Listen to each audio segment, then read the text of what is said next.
আসসালামু আলাইকুম। সুপ্রিয় দর্শক শ্রোতা, আজ আপনাদেরকে নিয়ে এসেছি পল্লীকবি জসীমউদ্দীনের বাড়িতে। পল্লীকবি জসীমউদ্দীনের বাড়ি ফরিদপুর জেলার অম্বিকাপুর নামক গ্রামে।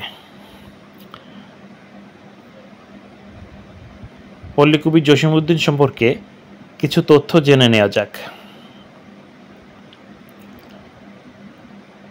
কবি জসীমউদ্দীন 1903 সালের 1 জানুয়ারি তারিখে তাম্বুলখানায় জন্মগ্রহণ করেন।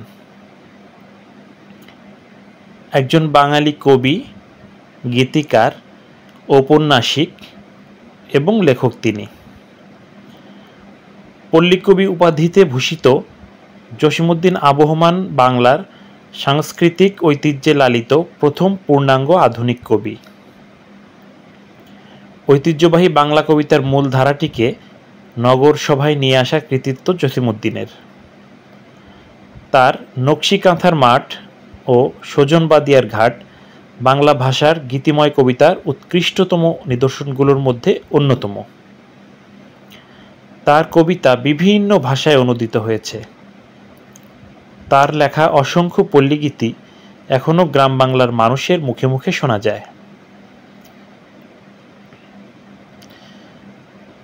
কিছু বিখ্যাত গান, আমার হার কালা করলাম রে, আমায় ভাষাইলি রে, বন্ধু কাজল ভ্রমরা রে ইত্যাদি উল্লেখযোগ্য। কলকাতা বিশ্ববিদ্যালয় থেকে পড়ালেখা শেষ করে জসীমউদ্দীন ঢাকা বিশ্ববিদ্যালয়ে 5 বছর শিক্ষকতা করেন। 1944 সালে শিক্ষকতা ছেড়ে তিনি বঙ্গীয় প্রাদেশিক সরকার এবং পরে পূর্ব পাকিস্তান সরকারের প্রচার বিভাগের কর্মকর্তা হিসেবে যোগদান করেন এবং 1962 সালে অবসর গ্রহণ করেন। জসীমউদ্দীন ছিলেন প্রগতিশীল এবং অসাম্প্রদায়িক চেতনার অধিকারী এবং সমাজতান্ত্রিক সমাজ ব্যবস্থার একজন দৃঢ় সমর্থক। তিনি ছিলেন পূর্ব পাকিস্তানের সাংস্কৃতিক আন্দোলনের অন্যতম পুরোধা ব্যক্তিত্ব। জসীমউদ্দীন প্রেসিডেন্টের প্রাইড অব পারফরমেন্স পুরস্কার 1958 সালে, বাংলাদেশ সরকারের 21 পদক 1976 সালে এবং স্বাধীনতা পুরস্কার মরণোত্তর 1978 সালে পেয়েছিলেন। তিনি 1974 সালে বাংলা একাডেমি সাহিত্য পুরস্কার প্রত্যাখ্যানও করেছিলেন।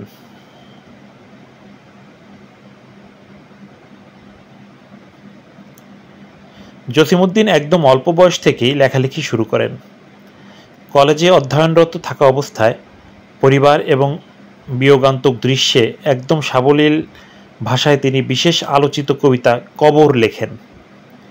তিনি কলকাতা বিশ্ববিদ্যালয়ের ছাত্র থাকা অবস্থায় এই কবিতাটি প্রবেশিকার বাংলা পাঠ্য বইয়ে স্থান পায়। সেই কবিতাটি হলো কবর কবিতা।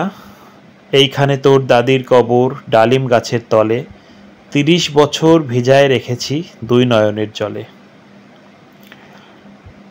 গায়ের লোকের দৃষ্টিতে গ্রাম্য জীবন এবং পরিবেশ প্রকৃতি ফুটিয়ে তোলার জন্য জসীমউদ্দীন বিশেষভাবে পরিচিত। তার এই সুখ্যাতি তাকে পল্লীকবি উপাধি এনে দিয়েছিল। তার কাব্যের গঠন প্রণালী এবং বিষয়বস্তু পাঠককে বাংলা লোকসাহিত্যের প্রগাঢ় আস্বাদন এনে দেয়। তার রচিত নকশিকাঁথার মাঠ কাব্যগ্রন্থকে তার শ্রেষ্ঠ শিল্পকর্ম হিসেবে বিবেচনা করা হয় এবং এটি পৃথিবীর অনেক ভাষায় অনূদিত হয়েছে। এছাড়াও জসীমউদ্দীন গ্রাম বাংলার ঐতিহ্যবাহী অনেক গান রচনা করেছেন। বাংলার বিখ্যাত লোকসঙ্গীতের গায়ক আব্বাস উদ্দিন তার সহযোগিতায় কিছু অবিস্মরণীয় লোকগীতি নির্মাণ করেছিলেন, বিশেষত ভাটিয়ালি ধারার। জসীমউদ্দীন রেডিওর জন্য আধুনিক গান লিখেছেন। তিনি তার প্রতিবেশী কবি গোলাম মোস্তফার দ্বারা ইসলামিক সঙ্গীত লিখতেও প্রভাবিত হয়েছিলেন। পরবর্তীতে বাংলাদেশের স্বাধীনতা যুদ্ধকালীন সময়ে তিনি বহু দেশাত্মবোধক গান রচনা করেন।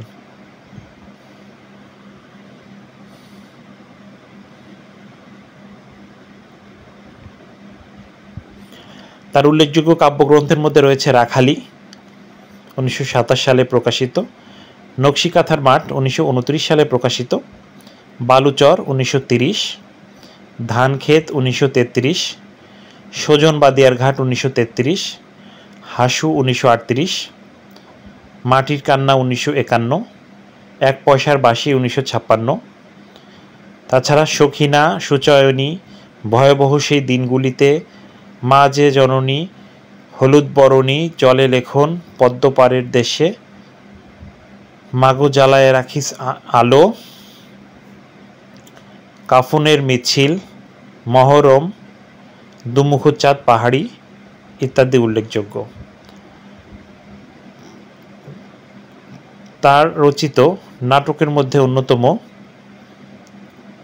পদ্মাপার, বেদের মেয়ে, মধুমালা, পল্লীবধূ, গ্রামের মেয়ে, ওগো পুষ্পধনু এবং আসমান সিংহ।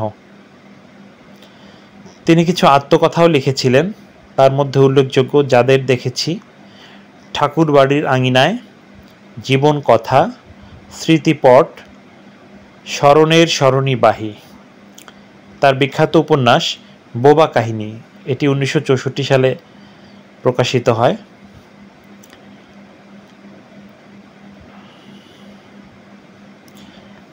তিনি অনেক বিখ্যাত গানও রচনা করেছেন।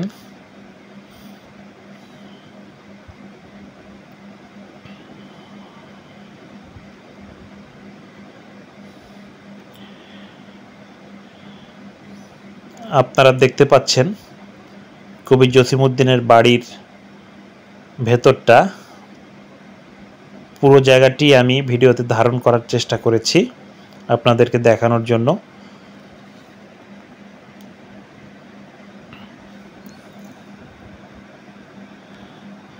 প্রত্যেকটা ঘরের মধ্যেই সেই আলমারি, তার ব্যবহৃত জিনিসপত্র,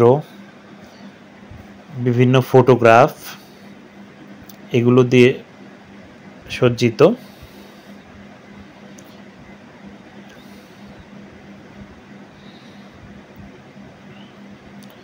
পালকি, তার ব্যবহৃত সব জিনিসপত্র। এটি হচ্ছে ঢেকি ঘর। এদিকে নকশিকাঁথা রয়েছে,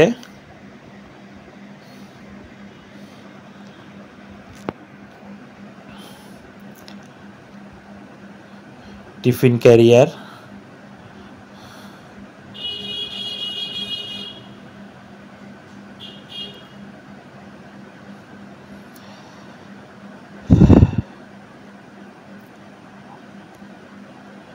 সম্ভব হলে এখান থেকে ঘুরে যাবেন, এতে একটি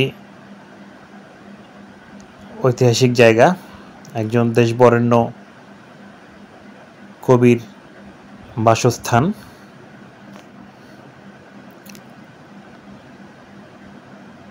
সকলের সুস্বাস্থ্য কামনা করে বিদায় নিচ্ছি। ভালো থাকবেন, ভ্রমণ করুন, নিজের দেশ সম্পর্কে জানুন।